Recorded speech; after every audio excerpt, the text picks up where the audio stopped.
Don't put that on camera.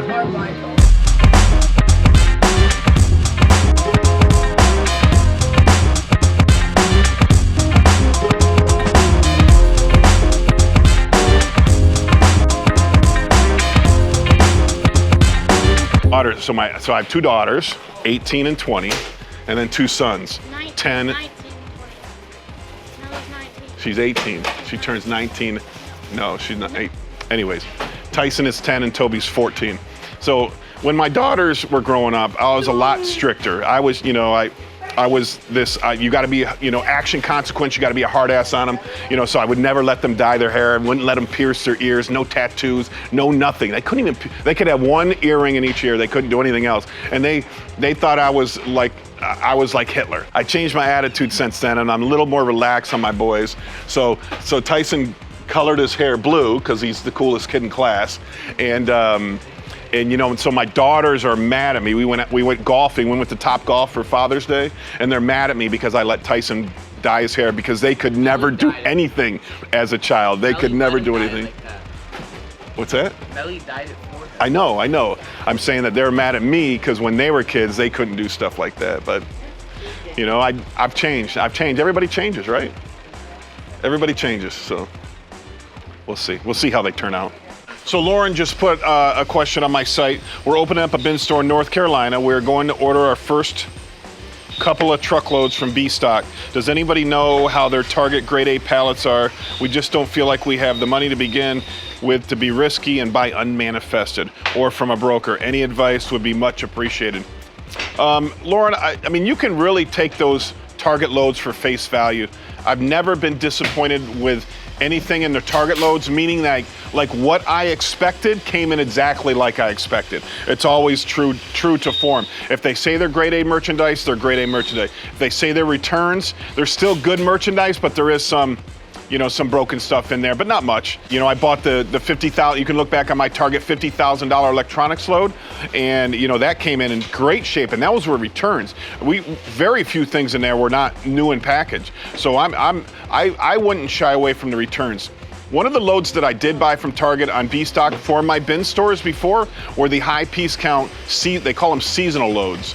You get a lot of good stuff in those loads. You also get some bad stuff in those loads, but they end up being high piece count. And you can buy stuff for 10, 20, 30 cents a piece, throw them in your bin store, and become very successful. So look for those high piece count loads. They're normally like 4 or 5 pallets. That's all they sell. And they don't sell well, they do sell unmanifested truckloads, which I think they're marginal. They're not great. They're just okay. They are money makers. You're just not hitting the home. I've never hit a home run on a Target unmanifested truckload, but I always do well with their high piece count loads. Flashy. No, it's not short enough. Oh, look at that. See, that's you. I know, it's not short enough. I like it shorter. It's all you, Bang. It's all you. Oh, look at all these shirts. Where did these come from? So all the clothing here. So this shirt is $8. I think it's from Target. $8, and we sell them 70% off, so $5.60. So that means that shirt's $2.40. So great for school. Anybody in Florida, everybody wears school uniforms down here. So we got all the colors of the uniform. These are mostly like the Macy's clothes, the high-end Macy's clothes, which I'm going to keep doing because people love the Macy's clothes, especially at 70% off. You're not going to find a better value. But I mean, you could buy like Target clothing for a lot cheaper. I bought a Target clothing lot one time. I think it was like 20,000 items, and it came out about 75 cents an item, which is cheap, right? This came in on it. So you can see it's marked $27.99. I do 70% off, so that puts it about $8, and I paid 75 cents for it. But the problem with buying the truckloads like that is like you might get a pallet which has 2,000 items on it, and it's all this same dress, and it's all the same size. So now you have 2,000 size small dresses like this, which it's a little bit tougher, I mean, if you were TJ Maxx, you can send that out to all your different stores. But here, I only got one store and 2 bin stores, it's a little tougher to sell 2,000 of one item. So that's why with the Macy's comes in and it's all different. So you can go down this aisle and see it's all different stuff. It's all higher quality stuff. It's all, everything's $50 to $100 at Macy's. Let's see, look at this Karen Scott You know, this was $50 at Macy's, so for us it's $15. You know, and there's only one of them, so we put it in the size, we size it properly, put it out. It's all 70% off all of our clothing, and that's our strategy. I like doing the new clothing way better than the used clothing. Oh, here's another deal that we got, and these are selling pretty good for us. They're selling like hotcakes. So we got in these. Oh, that's a nice one. That's the cancer symbol. So these are tie-dye. They're kind of cheesy shirts, but I mean, I don't know, they're inexpensive shirts. So we got them marked $9.99, but it's 70% off, so somebody can buy this for $3. Now we paid 50 cents each for these and bought them off a dealer. And there's some really, really cool ones in here. Look at this one with peace on it. You know, we have an open dealer network here of dealers that come in here all the time, and we encourage dealers to come in and bring their deals to us all the time. See these? Tie-dyes are hot. Tie-dyes have always been hot. I don't know when they're ever gonna go out of style, but you know, for $3, that's a really cool shirt to buy. But yeah, keep your dealer network open. You know, keep them always coming back. Once again, you got dealers who are working off of dealers, and that makes it a little more difficult because most bigger dealers don't go on the road. So the smaller dealers come in, buy from the bigger dealers, and then they hit the road and try to make some money. That's what this guy does. He comes to us all the time with different deals. But you know, if I wanted to go on the road to be a buyer, I would have to hit up the bigger dealers. I just don't have time for that. Maybe someday I'll hire somebody just to hit the road full time, finding deals. You know, it's just hard to find somebody that you trust. Trust is a big thing because you're giving somebody, you know, thousands and thousands of dollars to buy you merchandise, and then, you know, what kind of knowledge base do they have? And are they a hard worker? Are they gonna, you know, you kind of got to let them go out on their own and give them a commission or something, I would think, because then they can make as much money as they wanted, as hard as they worked, you know. Oh yeah, because Rhonda's such a cheap bitch. You'd just be like, oh, yeah. The dealer would be like, I want $10 for that. He'd go, I'll give you $1. Like Rhonda. I got a message from Lauren. Lauren, I'm getting tons of messages from people. I try the best I can to respond to you. If I haven't responded to you, just said I haven't had time yet, or I probably read your message then never got back to it, but I apologize. Keep trying. I don't feel like anybody's ever harassing me. I just feel like it's persistence. And if you want some information, some special information, you can call me or reach out to me, and I'll let you know how we can meet up. But so Lauren says, hey Tom, first of all, we love your YouTube channel. So like and subscribe down below. Very inspiring. So much so that my husband and I are opening a bin store, and I think that's great. I was wanting to know how you operate your $20 bin store. We are thinking about doing a $12 to $1 model and wanted to know what supplies you're using. Thank you so much for all the time you give to others to help them succeed. All right, Lauren. So one of my bin stores, I do 20, 10, 5, 4, 3, 2, 1. It's open 7 days a week. And the other bin store is only 5, 4, 3, 2, 1. Right now, it seems like the market is opening up a little bit. Inventory is coming back, and it seems to be more than ever. So because of that, I'm contemplating opening my third bin store. If I'm doing the math properly, I think my stores are profiting between $60,000 and $80,000 a year each. They are in low rent districts, so keep that in mind. They're in low rent districts. They, both of them. One of my bigger bin store, I pay $4,500 a month, and my smaller bin store, I pay $3,500 a month. So that's $4,500 a month is 10,000 square feet. $3,500 a month is 7,000 square feet. They're in what they call C plazas. Plazas that are in the outskirts of town, that are locally owned. They're not owned by some big corporate guy or some corporation out in California that are super expensive. They're owned by local people, so the prices normally come down. I also look for gross rents and not net rents. Okay, gross rents mean you pay one fee, $4,500 a month.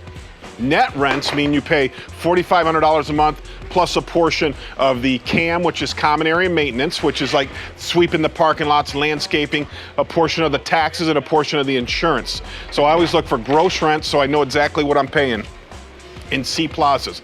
Remember, you can be in C plazas because they're destination locations. People will drive to you. You're not in a convenience shop. You don't need to be on every street corner where somebody's driving by and say, hey, look at that, let's go in and get a pizza or something like that. These are destination locations. People will search you out. As far as my pricing strategy, so in my big store, I do 20, 10, 5, 4, 3, 2, 1. The only reason I do that is because as you know, when the market was tight, I started buying Amazon mediums. And then you can look around, you can see I got small boxes everywhere. And so let's say I get 20 items from Amazon Mediums, and I got office chairs, which are pretty nice. I put them together. Bicycles are nice, but then I'll get some shelves. I'll get some marginal stuff that might be worth $60, $80, $100, but it's going to be a tougher sale for me. So I ship it to the bin store. If it sells on $20 a day, good. If it sells on $10 a day, good. If it sells on $5 a day, good. I don't care. I just want to get rid of it. So that's the reason that one of my stores are 2010. Now my third store, I think I might change my concept a little bit. I think I might go 10, 7, 5, 3, 2, 1. 10, 7, 5, 3, 2, no, 10, 7, 5, 3, 1. Something like that. I like having the little bit more, higher priced items. I did talk to another bin store owner the other day. He said his opening weekend he did like $46,000. I'm like, that is incredible, because I've never done that much in my stores. I don't know what his concept was, or if he might have just been so big and had so many people in there. I think he was out of Nashville, he said there's only one other bin store in Nashville, so he makes the second one. They're super popular and they're super easy to open and market. Somebody asked me, like, how do you market a bin store on Facebook Market? Well, we do Facebook Live videos. We do Facebook advertising. We use our other stores and advertise on those sites.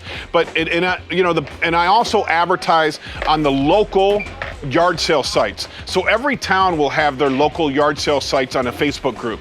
Like the Lakeland yard sale site, Lakeland for sale by owner, Lakeland yard sale flea market sites. They got like 20,000 members in there. So you put one ad in there, it goes out to 20,000 people. You can easily get a big rush on your first day open. You don't need any marketing. Don't pay for marketing. Nobody should be paying for marketing out there. Don't pay for radio, don't pay for TV, don't pay for any of that crap right now. Because first of all, people aren't watching TV, people aren't listening to radio anymore, right? They're Bluetoothing something from their phone onto their stereo, or the music they want to hear, or Spotify or Joe Rogan, right? So don't spend money on that stupid stuff. Don't do print. If you're doing print right now, just cut off your marketing budget, okay? Nobody reads anything. Instagram ads will get you a lot. Instagram, listen, Facebook, Instagram, TikTok, anything like that. Facebook's my favorite, the Facebook marketplaces. Because, typically the younger kids, what happened was everybody got on Facebook, right? And then all the young people got on Facebook, and then their parents got on. So then the young people said, I don't want to be on the same thing that my parents are on. So they created Instagram. Now all the young kids are on Instagram and Snapchat and stuff like that. They don't like Facebook, but they're slowly coming into Facebook. But everybody who has money, who has jobs, they're all on Facebook. Everybody's on Facebook. That's the best place to market. And whenever you have all these free sites on there, it's free. It's free to advertise. It's free to do a Facebook Live. Do it all the time. Keep doing it. Repetition, right? What do they say? It takes 3 times to know somebody, right? You got to meet somebody 3 times before you know somebody. So I gotta put 3 ads in front of you before you start realizing who I am. You got to watch 3 of my YouTube videos before you start getting to know who Tom Schultz is, what Resale America is all about. So utilize that free market. Do not pay. I don't mind you paying for boosted ads on Facebook or boosted ads on Instagram or boosted ads. Those are fine. But don't pay for print, don't pay for TV, and don't pay for radio. That's the stuff I buy, though. These vintage t-shirts are worth some money, but you gotta, I don't know. I doubt, like all the Walmart, Target sells all this kind of stuff now. So you got to differentiate between what's a vintage and what's not. I don't think that is. Twilight's only can go wrong with that. My wife? You think my wife would wear something like that? Oh, She didn't pay $100 for it. She wouldn't wear it. I'm not throwing away my shot. Oh, it might be. That's Hamilton. No, is that like some sort of Hamilton? Yeah. I'm not gonna know where I'm on. Oh, you're right. You're so smart. The Broadway show Hamilton. This kid's smart, man. He's got a way better memory than his dad. Lucky guess. Toby. Yeah. Staying in is the new going out.